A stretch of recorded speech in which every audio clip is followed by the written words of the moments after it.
I'm Kevin Bissett with the Nash County Sheriff's Office.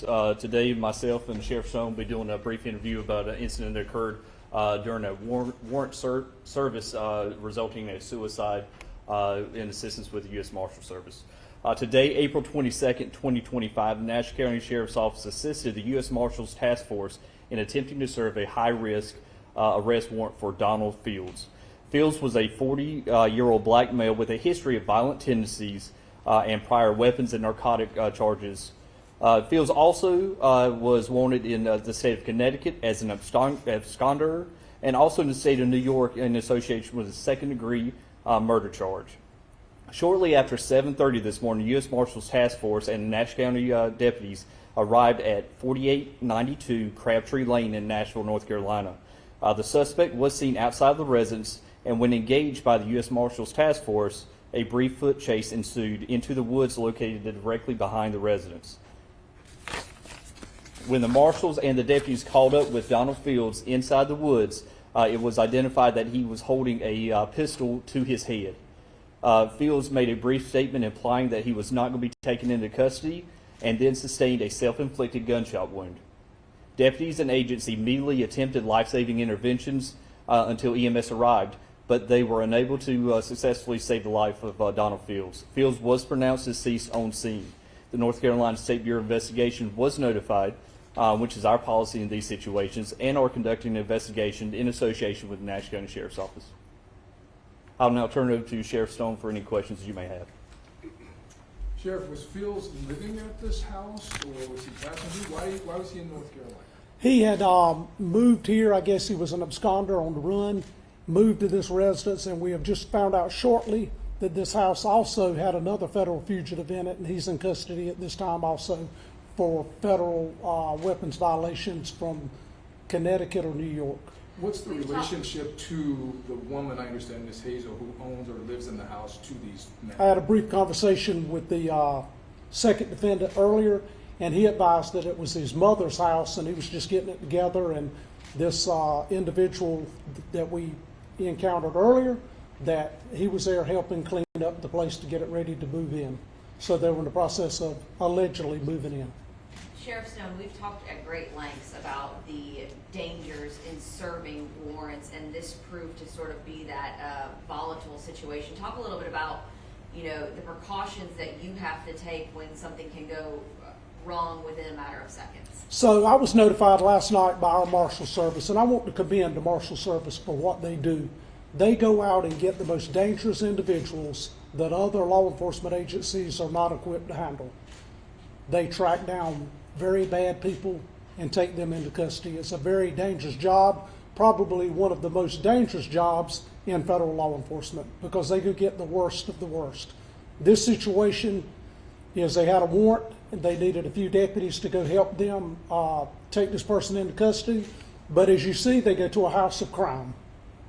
They've got two different individuals in there with federal warrants. Both of them had robbery charges or weapons charges, violence. This individual here had a murder conviction and pulled 20 years in prison, goes back and commits another murder allegedly in New York, and we have warrants on him for second-degree murder. And the Marshal Service tracked him to this location in Nash County. We were notified last night. They go out to make an arrest today, and it ends up in a shooting of the individual committing suicide. One thing I'd like the public to understand is, yes, this man did commit suicide. Look at the families that it touches. Look at the law enforcement officers that's got to go home and be with their families tonight and relive the situation the rest of their life, seeing somebody shoot themselves in the head in front of them. It's not an everyday same situation. It's a very dangerous job, and I want to commend that Marshal Service for doing what they did, and our deputies today being on their game so nobody else got hurt. These type of individuals that are roaming the streets are very dangerous individuals. They're dangerous to the community, and that thin blue line of law enforcement is what stops them from continuing their criminal enterprise. As this individual here, he had already been to prison for 20 years, and he's already got another warrant for murder. So it's not like that they're not dangerous people. The second individual in this house has weapons violations, and he's a absconder.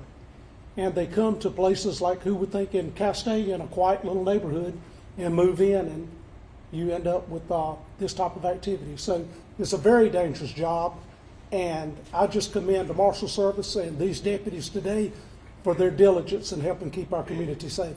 Just to clarify, so he served the 20-year sentence, then was he out on probation and parole, and then can you walk us through that? From what I gathered is he was committed a robbery and a murder conviction in 2000, and from that time he pulled his sentence. Evidently he has a probation or parole, whichever the state has up there. He absconds from that. The local authorities up there did not have the ability to find him. They utilized the United States Marshals Service. They track him down and they find him in a home here. In Connecticut? He was in Connecticut with a robbery and a murder? That is correct. And then he has a murder warrant from the city of New York or the state of New York. So when he got out, he allegedly committed another murder. That is correct. Sheriff, was anyone else in the home at the time of the self-inflicted shooting? There was Lonnie Howley, and he is wanted also out of Connecticut on federal violations of firearms. That's the one that you were talking about? Yes, I talked to him earlier today, and then lo and behold, there was warrants on him also. And also our narcotics team has been activated, and they're in the process of conducting a search warrant this time for narcotics in the home. And what is his name again, Sheriff? Lonnie? Lonnie Hawley, spelling the first name Lonnie, last name Hawley, Hawley. Two questions. How is he related to the dead suspect? And did they go there looking for this second guy too? No, they did not know that Lonnie was at this residence or had any warrants on him until the deputies started conducting interviews of this self-inflicted shooting, and then they found out he had warrants on him. From my understanding, in the brief conversation that I had with him today, he was some type of kin to our deceased.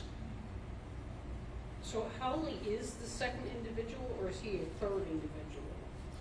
What's that, ma'am? You said that there were two individuals, the dead guy and someone else who had federal charges.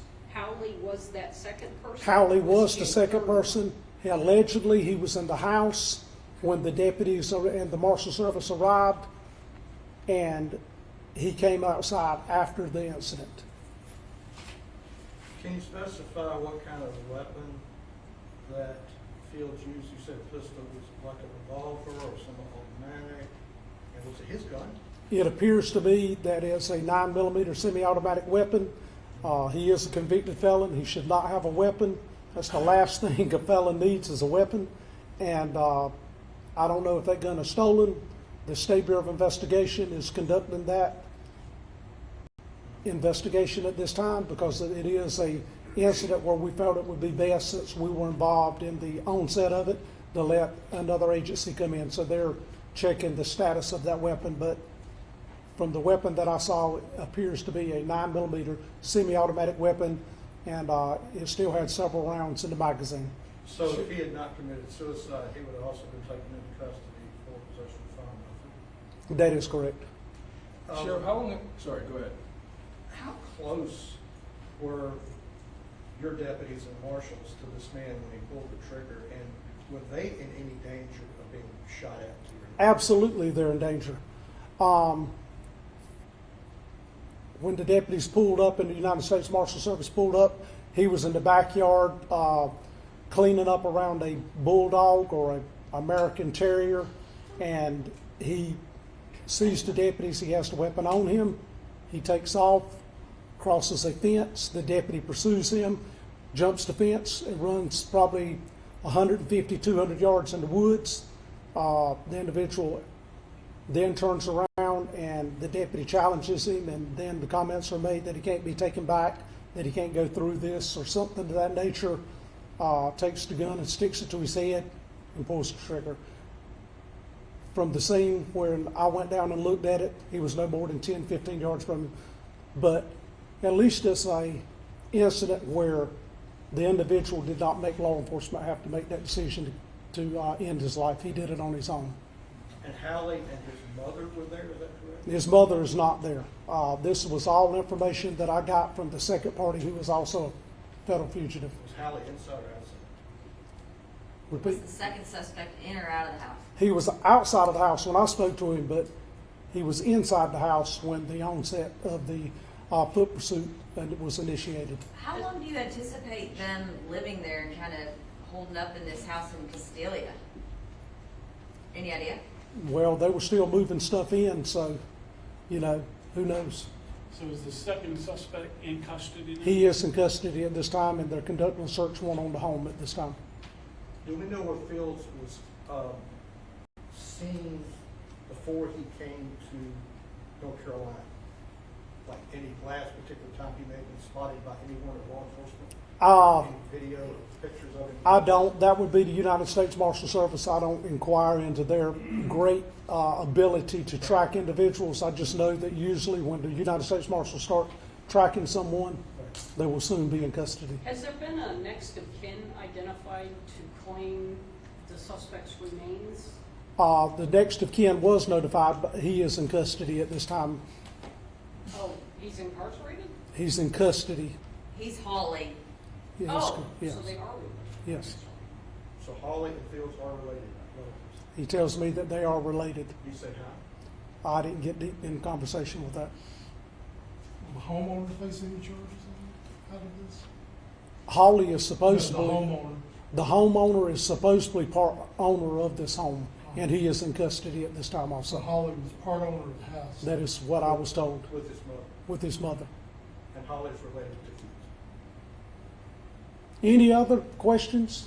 How far was this location outside of Castelia? Probably less than a mile.